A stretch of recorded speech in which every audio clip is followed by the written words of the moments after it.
자, 예수님께서 제자들과 함께 마지막 만찬을 나누시면서 제자들에게 다음과 같은 말씀을 하셨어요. 오늘 성경을 읽어주셨는데 Do this in remembrance of me. 이것을 행하라. 나를 기억하면서.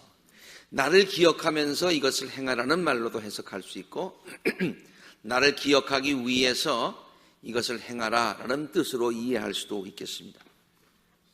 자, 예수님께서 기억하라고 했는데 우리가 성만찬을 행할 때마다 기억해야 될 것이 무엇인가 라고 하는 것을 함께 살펴보려고 합니다. 첫째는 그냥 글자 그대로 나를 기억하면서 이것을 행하라고 했으니까 예수님을 기억해야 한다는 말입니다. 굉장히 심플한 이야기 같지만은 굉장히 중요한 그런 포인트가 되겠습니다. 오늘은 교회력이 시작되는 첫 주일입니다. 그래서 오늘 여기에 촛불이 하나, 첫 번째 강림전 촛불이 켜졌고요. 오늘 여기들 여러분들 보시겠습니다만은 우리가 지금 여기에 와 있습니다. 여기 애드벤트가 시작되는 그 첫 주일에 와 있습니다. 세상 달력은 1월 달서부터 새해가 시작하지만은 우리 교회 달력은 12월서부터 오늘서부터 이제 새로운 교회력이 시작을 하는 것이죠. 예수님의 나심을 기다리는 대강절기 애드벤트, 예수님의 나심을 축하하는 성탄절, 예수님의 공생애를 기리는 그런 기간, 예수님의 공생애를 기리는 기간, 그리고 나서 제수요일과 함께 시작하는 고난, 우리 사순절, 예수님의 고난과 또한 예수님의 죽으심을 우리가 준비하는 그런 기간이죠. 또 고난 사순절 기간 중에 마지막 주일은 패션 위크라고 해서 고난 주간을 우리가 지내지요. 성금요일도 그때 지내고요. 그리고 나서는 예수님의 부활을 축하하는 부활절을 맞이하고 나서는 저기 하얗게 되어 있는 부분은 기쁨으로 부활절기를 지내는 그런 기간입니다. 예수님께서 승천하셨습니다. 그러나 예수님께서 다시 오시겠다고 약속을 하셨고 예수님은 약속대로 오셨는데 어떤 모습으로 오셨냐면은 성령의 모습으로 오셨습니다. 그것이 바로 펜티코스트 오순절 사건이죠. 그래서 예수님이 오셨습니다.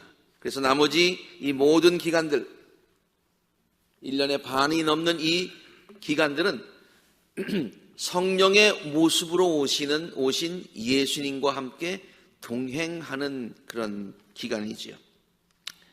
그리고 맨 마지막 주, 사실은 지난 주일이었습니다만 맨 마지막 주일에는 왕 되신 예수님께서 결국에 가서는 하늘의 보좌에 지금도 앉아 계셔서 우리를 지금도 다스리고 계시는 그런 그것을 기억하는 Christ the King Sunday로 우리가 지키면서 교회력이 끝나고 다시 이제 강림절이 시작이 되죠.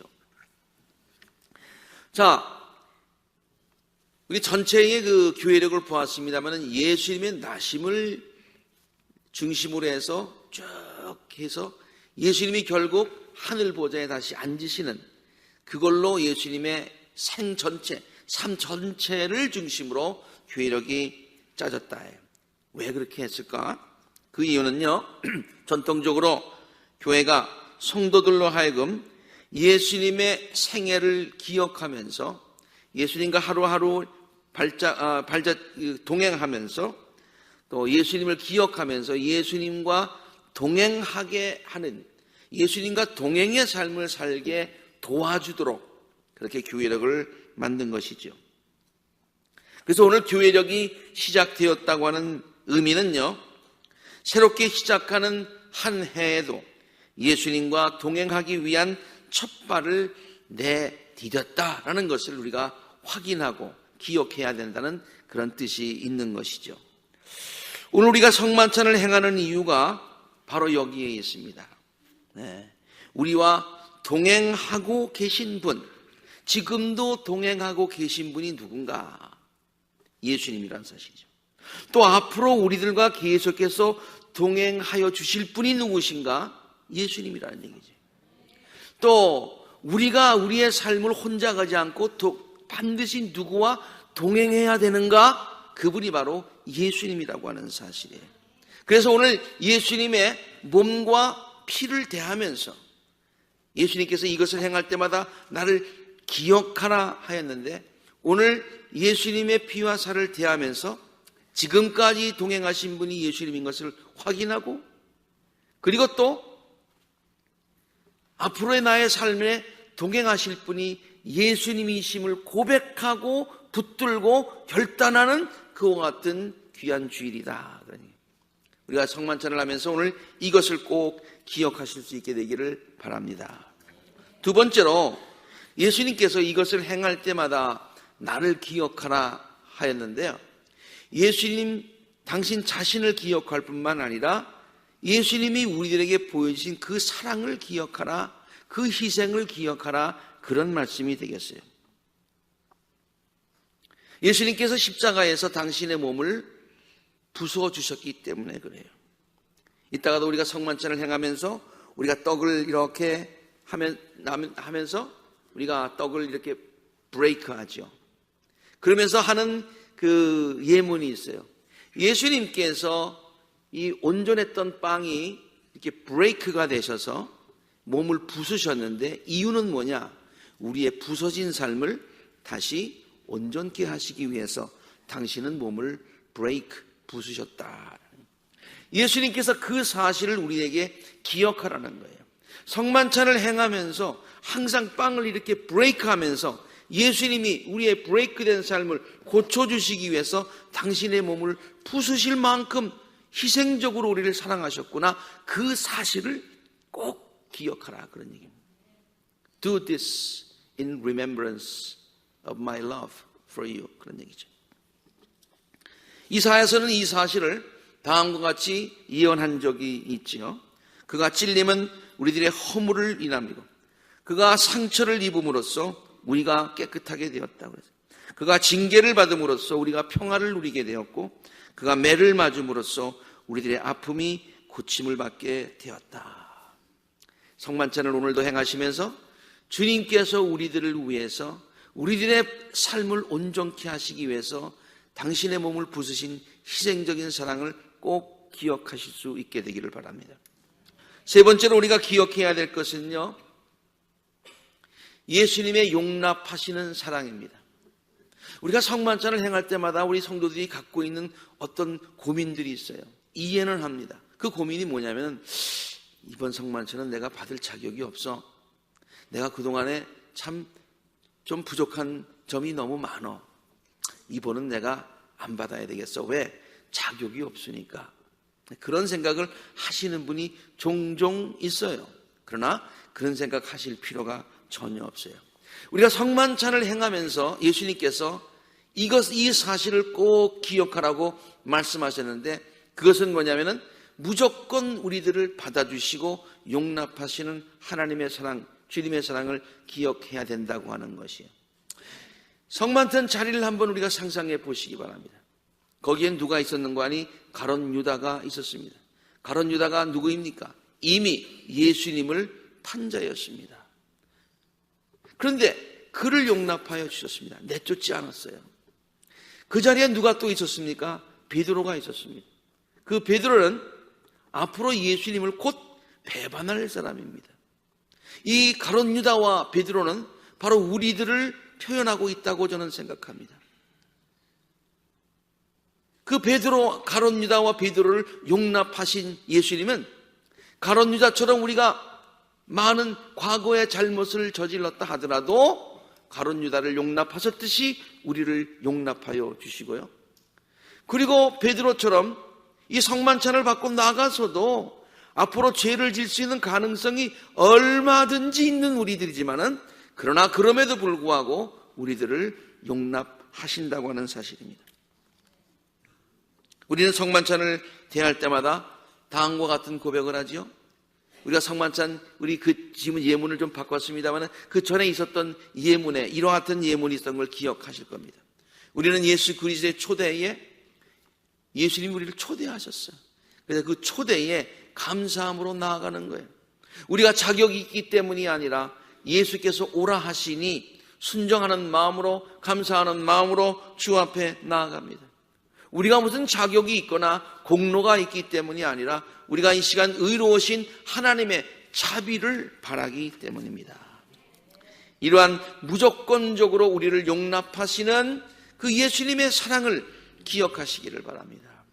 성만찬에 나올 때만 기억하는 것이 아니라 우리들의 일상적인 삶을 통해서도 우리가 부족할지라도 우리를 받아주시고 사랑하시고 용납하시는 주님의 사랑을 항상 기억하실 수 있는 우리 모두가 되시기를 간절히 바랍니다.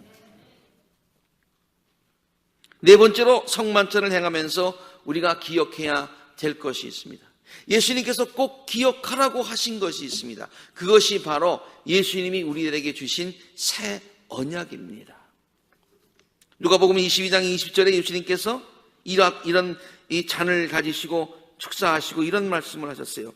이것은 내 피로 세우는 새 언약이다. 너희들에게 주는 새 언약이다. 새 언약이 있다고 하는 얘기는 옛 언약도 있다고 하는 얘기죠. 옛 언약이 무엇이었습니까? 그것이 모세를 통해서 우리에게 준 구약의 언약 아닙니까? 동물의 피로 제사를 드리면 우리의 죄가 깨끗이 씻김을 받는다는 그 언약 말이지요. 그런데 이제는 그 언약이 아니라 새 언약을 우리에게 주셨습니다. 제사에는요 꼭 피가 있어야 되는 거예요. 피가 없는 제사는 제사가 아닙니다. 그래서 구약에는 반드시 피가 있었습니다. 그러면 지금은 우리가 피가 없잖아요. 아니요, 있습니다. 왜? 예수님께서 단 한 번 피를 흘리심으로 once for all 모든 세대 오고 가는 세대에 희생제물이 이미 되어 주셨기 때문입니다. 이게 새 언약이에요. 새 언약. 주님께서는 이 성만찬을 마지막 만찬을 통해서 이것은 내 몸이다, 이것은 내 피다 라고 말씀하시면서 새 언약을 제자들에게 주셨는데 바로 그 언약을, 그 은혜를, 그 사랑을 기억하라고 우리에게 말씀하고 계신 것입니다. 오늘도 우리가 성만찬을 받으면서 주님께서 이미 십자가에 우리가 죄인 되었을 때에 이미 십자가에서 피를 흘려주심으로 당신의 사랑을 확인하여 주신 그 사랑을 기억하시면서 우리가 성만찬에 임할 수 있기를 바랍니다. 다섯 번째로 우리는 성만찬을 행할 때마다 예수께서 우리 안에 계심, 예수의 생명이 우리 안에 있다고 하는 사실을 확인해야 됩니다. 우리가 아까 교동문을 읽으면서 거기에 예수님이 생명의 떡이다, 빵이다 그렇게 기록한 것을 우리가 함께 읽었습니다. 그 빵을 먹을 때에 예수님의 생명을 우리 안에 경험하게 됨을 가르치고 계시죠. 그리고 이 생명은 죽음으로 끝나는 것이 아니라 영원히 주님과 함께 있는 그 영원한 생명을 우리에게 약속하고 있는 것입니다. 그러면 성만찬을 행하면서 그 성만찬을 행하면서 예수님의 생명이 우리 안에 이미 들어와 있고 그 예수님의 생명이 우리의 삶을 주장하고 계시다. 내 안에 예수님의 생명이 있다. 그리고 나는 그 예수님의 생명을 지금 대하고 있다라는 그런 기쁨과 감사가 우리 모두에게 있게 되기를 바랍니다. 여섯 번째로요, 우리는 성만찬을 행할 때마다 예수님께서 꼭 기억하라고 하신 것이 있었어요. 지금 예수님께서 성만찬을 행하실 당시 그 당시에는요 제자들 사이에 서로 갈등이 있었어요. 벌써 분위기가 이상했어요. 가룟 유다도 좀 이상하고 서로가 좀 분위기가 이상했어요. 그러나 예수님께서는 성만찬을 행하면서 너희들이 한 형제여 자매인 것을 다시 한번 리마인드 시켜 주십니다. 이따가도 우리가 성만찬을 행하면서 제가 이렇게 그 멘트를 하는 것이 있는데요. 그 예문 가운데 이런 예문이 있어요. 저는 이 글을 쓰신 예문을 작성하신 분이 참 시적인 그런 재질도 있고 재능도 있고 정말 신학적으로도 너무 깊은 그런 신앙을 가졌다라고 생각을 해요. 얼마나 저는 이 문구가 좋은지 몰라요. 여러 미랄이 한 덩어리의 떡이 된 것 같이 우리가 여럿이지만 주님의 성찬을 나눔으로 우리도 한 몸이 됩니다. 여러 포도알이 한 잔의 포도주가 된 것 같이 우리가 여럿이지만은 주님의 성찬을 나눔으로 우리도 한 몸이 됩니다. 예수님의 피와 살을 함께 나눈 한 형제 자매인 것을 우리가 다시 한번 깨닫고서요. 또 하나님께서 우리 아콜라 재단에 우리들을 한 형제 자매로 불러주셨으니 주님께서 사랑으로 묶어주신, 주님께서 평화의 줄로 묶어주신 것을 힘써 지키겠다고 하는 그 같은 바람 가지고 성만찬에 임하실 수 있는 우리 모두가 되시기를 간절히 바랍니다. 마지막으로요, 저는 성만찬을 대할 때마다 기억하면서 기도하는 것이 있습니다. 그것은 우리들이 간절한 마음으로 예수님의 살과 피를 대하면 예수님께서 우리들의 삶에 놀라운 기적을 일으켜 주신다는 믿음입니다. 그건 개인적인 믿음입니다. 어떤 성서적 근거나 신학적 근거가 있어서 지금 제가 이 말씀을 드리는 것은 아님을 먼저 밝혀드립니다. 성만찬을 하면은 병이 낫는다, 성만찬을 하면은 문제가 해결된다, 그런 뜻은 아니에요. 그러나 개인적으로 갖고 있는 그러한 믿음이죠. 저는 왜냐하면 성만찬을 대할 때마다 성만찬은 뭡니까? 예수님의 몸과 예수님의 피잖아요. 그래서 그 피와 몸을 대하면서 12해 동안 혈루증으로 앓던 여자가 뒤에서 예수님께 다가와서 예수의 몸을 만진 것도 아니고 옷수를 만지면서 내가 그의 몸에가 아니라 옷에만이라도 손을 대기만 해도 내 몸이 나을 것이다 라고 하는 그런 간절한 마음 가지고 예수의 옷자락을 만졌다 이 말이에요. 그때 예수님께서 그 여자에게 뭐라고 말씀하셨습니까? 기운을 내어라, 딸아, 내 믿음이 너를 구원하였다, 그렇게 얘기하고 있어요. 그래서 저는 성만찬을 통해서 이 여인은 옷자락을 만졌지만은 나는 예수님의 몸과 예수님의 피를 대하잖아요. 더 간절한 마음으로 그 성만찬을 대하면 내가 예수님의 옷자락을 만지고 있는 여인의 심정이다, 그런 생각을 하는 거예요. 실제로 성만찬을 통해서 나의 삶에 여러 가지 놀라운 일들을 경험하게 되고요, 성만찬을 하면서 그런 기대를 가지고 성만찬에 임하게 됩니다. 오늘 우리가 성만찬을 대하면서 내 믿음대로 될지어다라는 예수님의 말씀을 꼭 기억하시기를 바랍니다. 그리고 간절한 마음으로 예수님께 나오시기 바랍니다. 예수님의 옷자락을 만지는 간절한 심령으로 그리고 성만찬을 대하시기를 바랍니다. 그러면 예수의 생명이 나의 안에서 강하게 역사하고 계심을 깨닫게 될 것입니다. 주님과 동행, 앞으로 지금도 나와 동행하신 분, 나와 함께 하신 분이 주님이시고 앞으로 내가 붙들고 나가야 될, 동행해야 될 분이 주님임을 기억하시면서 성만찬에 나오시기를 바라고, 새 언약을 주신 주님께 감사하며 성만찬에 나오시기 바랍니다. 그리고 무엇보다도 우리들의 모든 문제들, 마음의 걱정과 근심들, 육신의 질병들, 가정의 어려움들, 생업의 모든 문제들을 해결받겠다고 하는 그런 간절한 마음으로 나와서 하나님의 놀라운 은혜와 축복을 경험하시는 우리 모든 성도님들이 되시기를 주의 이름으로 축원합니다. 주님께서 지금까지도 우리와 동행하셨고 우리와 동행하실 분은 바로 주님이십니다. Do this in remembrance of me. 함께 기도하시겠습니다.